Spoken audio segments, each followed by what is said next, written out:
Hello? Hello. Can you hear me? Mm-hmm. 3, 2, 1.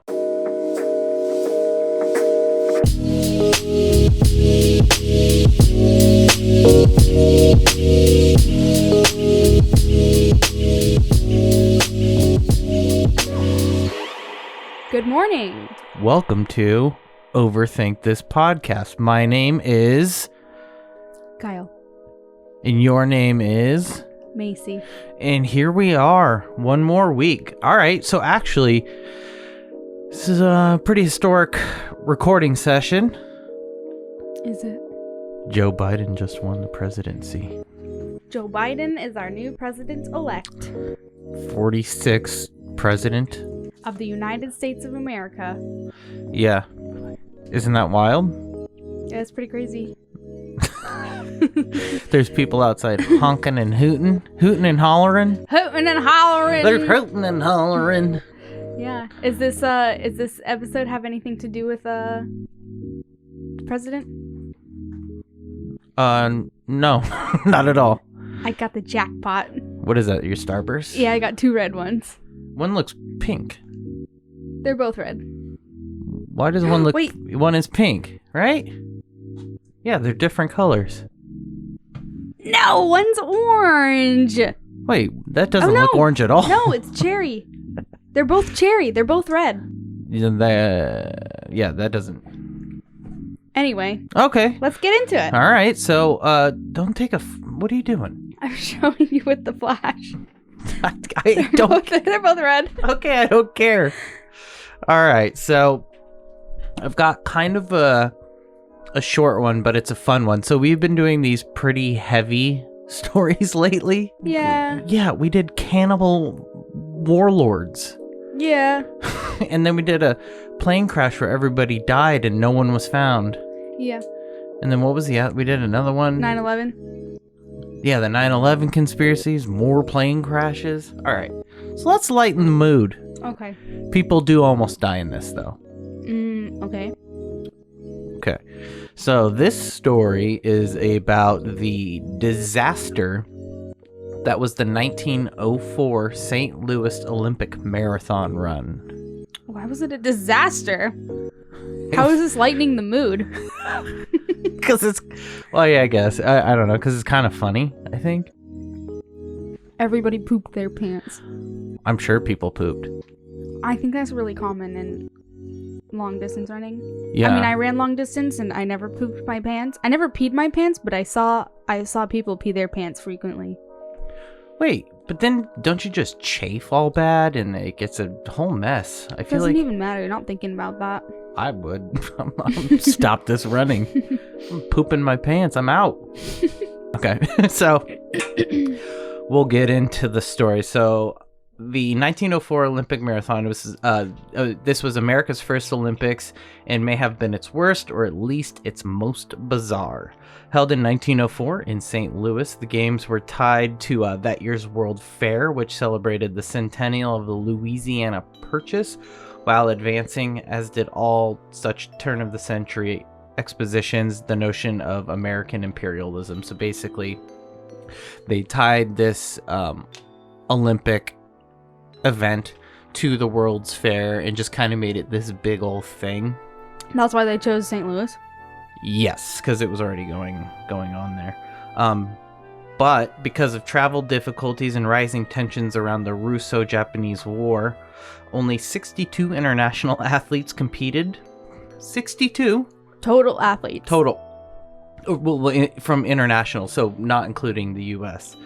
Compared to the 11,544 that participated in 2016. So quite the difference. I mean, in 1904, how common were people competing in the Olympics? Like, what was the average? So this was one of the... So this is like the New Age Olympics. So it's not...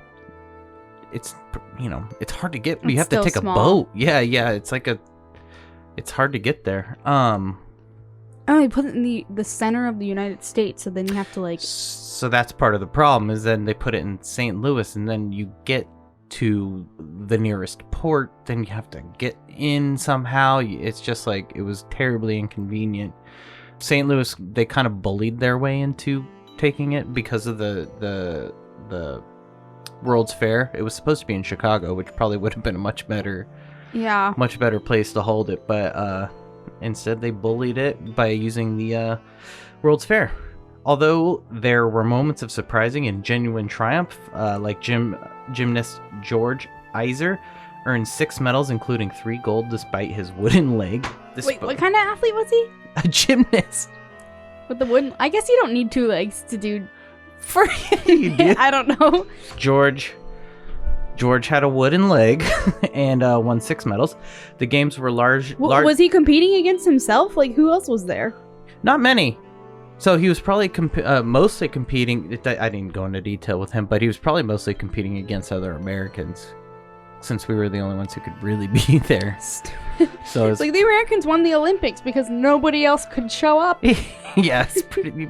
You have like a monopoly on the whole thing. The games were largely overshadowed by the fair, which offered its own roster of sporting events. So weird, competing sporting events, including so this is also included the Anthropology Days exhibits, where groups of quote-unquote savages recruited from the fair's international villages competed in a variety of athletic feats, among them greased pole climb, ethnic dancing, and mudslinging for the amusement of the Caucasian spectators. Wait, these are Native Americans? Well, just natives of different areas.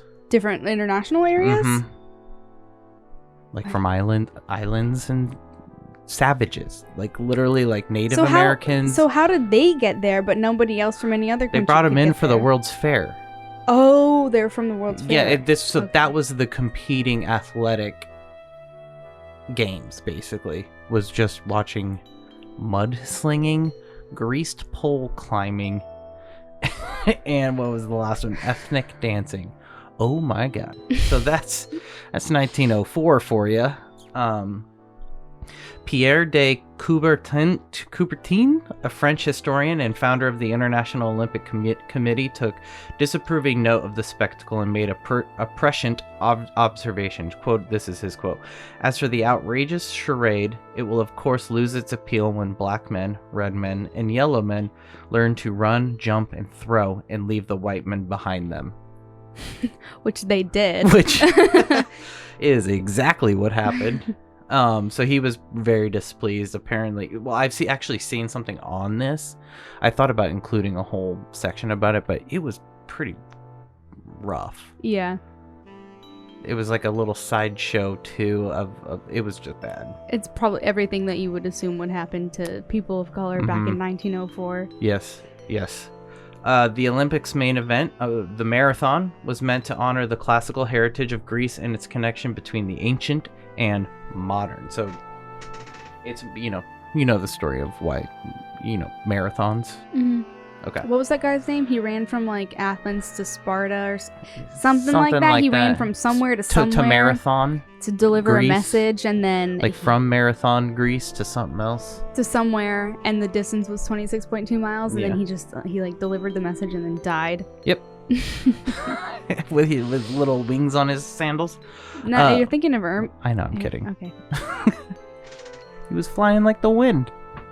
I wonder how fast he did it in. I think it was a long time. Yeah, I think he took a long time. Which people run marathons in like 3 hours now, apparently. And didn't they break the 2 hour? That one guy. Yeah. He was wearing those special Nike shoes and he broke the record. So they're saying it's kind of disqualified too, because it was an easy course. He had pacers with him and he had those special Nike shoes. I don't know why you would disqualify that still, because that's amazing. Oh, it's an easy course. It's still a distance. Like, you got the distance is the distance. It's still far. Yeah. He wore special shoes. Like, we'll give them to somebody else and have him try, or him or her try it. Yeah. Like, what? You could wear whatever. There's no like limitations on what kind of shoes you're allowed to wear. That's what's funny. Where it's like, oh, that run, that sub 2 hour marathon doesn't count because he had pacers and different shoes. Okay, literally pacers. Anyone else, give it a shot. Go ahead. Like, he still has to physically do it, even if he can't keep up. Run. Like, you have to be able to keep up with the pacer. Yeah, you still have to run Whatever the distance. From the start of the 1904 marathon was less showstopper than sideshow, a spectacle that seemed more in keeping with the carnival atmosphere, the carnival atmosphere of the fair and the mood of the game than the mood of the games. The outcome was so comically horrible that the event was nearly canceled for good. Some of the runners were seasoned marathoners who had either won or placed in the Boston Marathon or had placed in previous Olympic marathons, but the majority of the field was composed of middle distance runners and assorted quote-unquote oddities. Oh my god, what does that mean? Yeah, so some people were actual runners. Were some people just... There's no limitations, you can just like show up and do it if you want. I mean, in 1904, the running wasn't really like a big like, it was sort of a weird thing. The way people worked out in 1904 was just weird. It's interesting, yeah. Americans Sam Mellor, A.L. Newton, John Lorden, Michael Spring, and Thomas Hicks, all experienced marathoners, were among the favorites. Another American, Fred Lors, did all of his training at night because he had a day job as a bricklayer and earned his spot in the Olympics by placing in a quote-unquote special 5-mile race sponsored by Amateur Athletic Union. So they're saying that the special, it wasn't even a race. They just wanted to send somebody from this athletic club. Okay, so you did have to qualify, but his qualification was 5 miles? 5-mile race. So it was in quotes because they don't think it really happened. Because I ran the LA marathon, and our like qualification was to do an 18-miler. Because I did it with like a school group, and so if you couldn't run that 18-miler, they didn't want you to do the marathon, obviously. So like run a 5K. Far. Yeah, 18 miles no, is far. not even a 5. It's a 5 mile, so it's a little more than 3.18 or whatever 5K is. But they're saying he didn't even do that. It was forged. So he just got in. Then who are these oddities that showed up? Well, him being one. Okay. Among the leading oddities were 10 Greeks who had never run a marathon, 2 men from Tsana, the Tsana tribe, Tsuana, Tsana tribe of South Africa, who were in St. Louis as part of the South African World's Fair exhibit and who arrived at the starting line barefoot. So they just came over from the fair and decided to run. Okay. To represent South Africa, which, okay. Maybe they're fit people. Sure. And a Cuban national and former mailman named Felix Carbajal, who raised money to come to the States by demonstrating his running prowess through Cuba, once trekking the length of the island. So I didn't look how big Cuba is, but if he's, doing cross-island runs and no one else I don't think it's that big, but I think it's big enough that that's a significant distance. Depending on what part of the island he is, like, going back across. Yeah, so and forth. That's what I assumed, too. Is like, well, it must be, like, significant, and if no one else is even running on that island, then it's amazing. You've never seen somebody do that, so he showed up. So this is about Felix. Upon his arrival in New Orleans, he lost all of his money on a dice game and had to walk and hitchhike to St. Louis. At 5 feet tall, he presented a slight but striking figure at the starting line, attired in a white long-sleeve shirt, long dark pants, a beret, and a pair of street shoes. So one fellow Olympian took pity, found a pair of scissors, and cut his pants into shorts. So he just showed up in like regular, like if I showed up in these jeans. Who are these people? Yeah. What the heck? So this tells you where we were at athletically back then, that there was not much. What did running shoes look like back then? They were just like leather shoes. Weird. Yeah. On August 30th at precisely 3:03 p.m., very late to start a marathon. Yeah, assuming you're going to be running for these people, probably more than 6 hours. Yeah, so I thought that was weird. I was like, usually those are at like butt crack 5:30 start time or something like that. At least like 8 a.m. maybe. At least that would be late.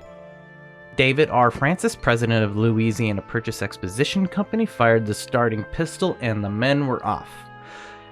Heat and humidity got into the 90s, and the 24.85 mile course, which one fair official called the most, quote, the most difficult a human being was ever asked to run over, end quote, wound across roads inches deep in dust. There were several hills varying from 100 to 300 feet, some with brutally long ascents. In many places, cracked stone was strewn across the roadway, creating terrible footing, and the men had to constantly dodge car traffic. Or, sorry, I don't even know if it's car traffic. Dodge traffic, delivery wagons, railroad trains, trolley cars, and other people just walking their dog on the course. There were only 2 places where the athletes could secure fresh water on this whole thing. Oh my god. Only 2 places, from a water tower that was 6 miles in, and a roadside well at 12 miles.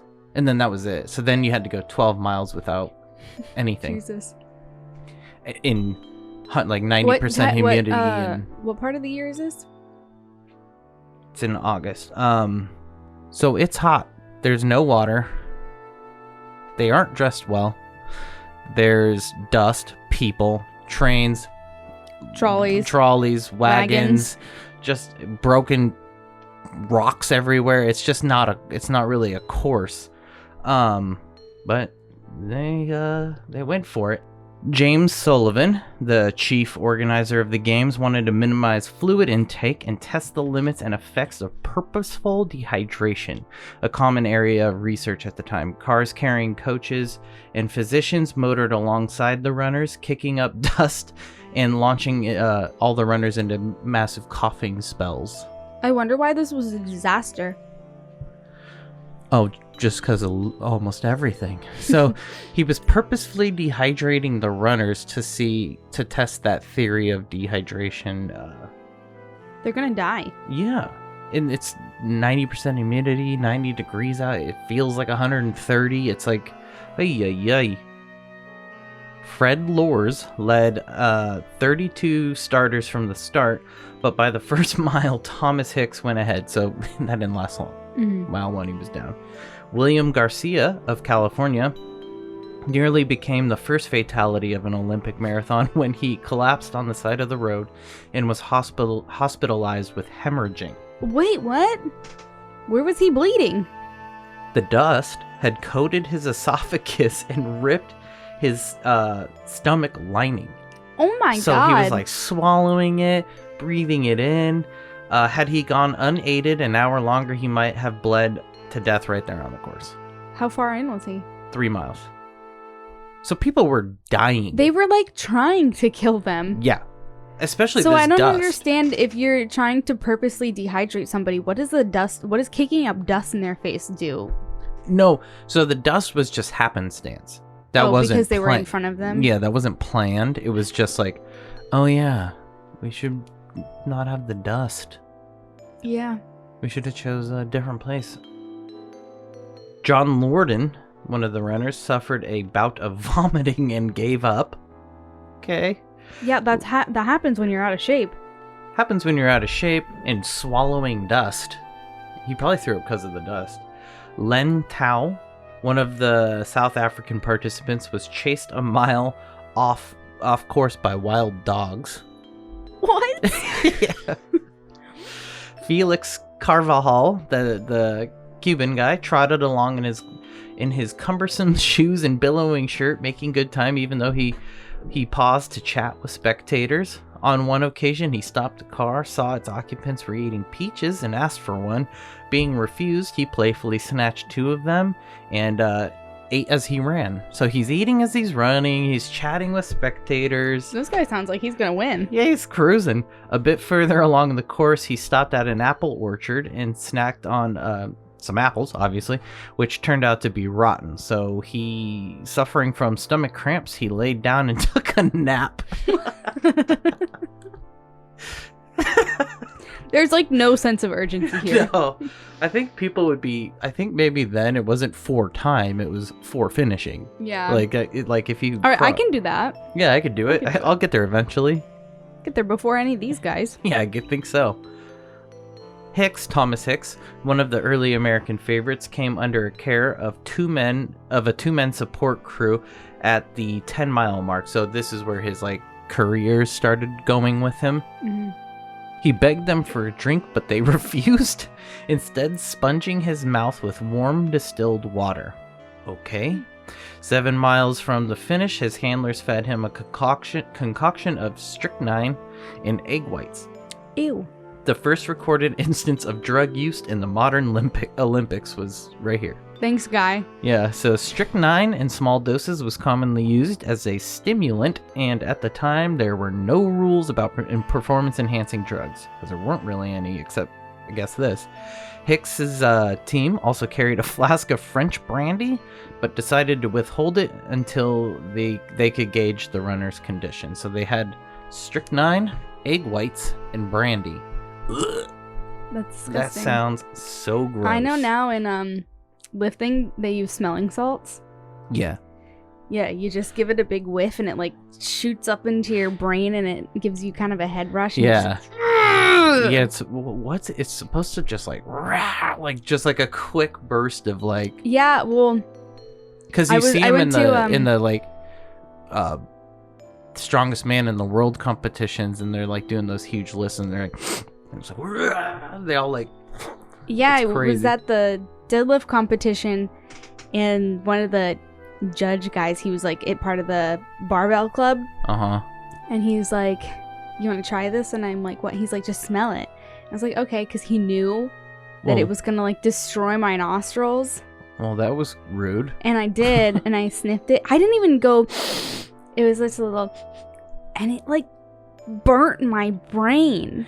Yeah, it hurt. You see those guys going I was like, "Oh my god, what did you just give me?" And they're all laughing at me it's not "Stupid, you don't know what it is." It was just smelling salts. Yeah.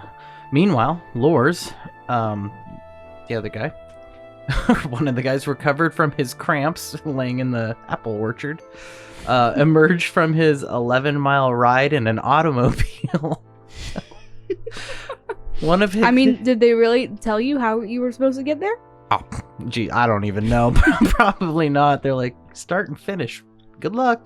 One of Hicks's handlers saw him and ordered him off the course, but Lors kept running and finished with a time of just under 3 hours. The crowd roared and began chanting, "An American won." Alice Roosevelt, the 20-year-old daughter of President Theodore Roosevelt, placed a wreath upon Lors's head and was just about to lower the gold medal around his neck when one witness reported someone called an indignant halt to the proceedings with the charge that Lors was an imposter.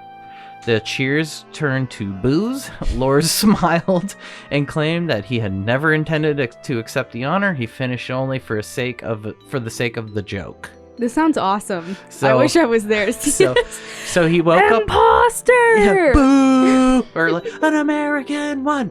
An American won! He's an imposter! Boo! Oh no, guys! I never meant it. I wasn't. Yeah, just Psych! kidding.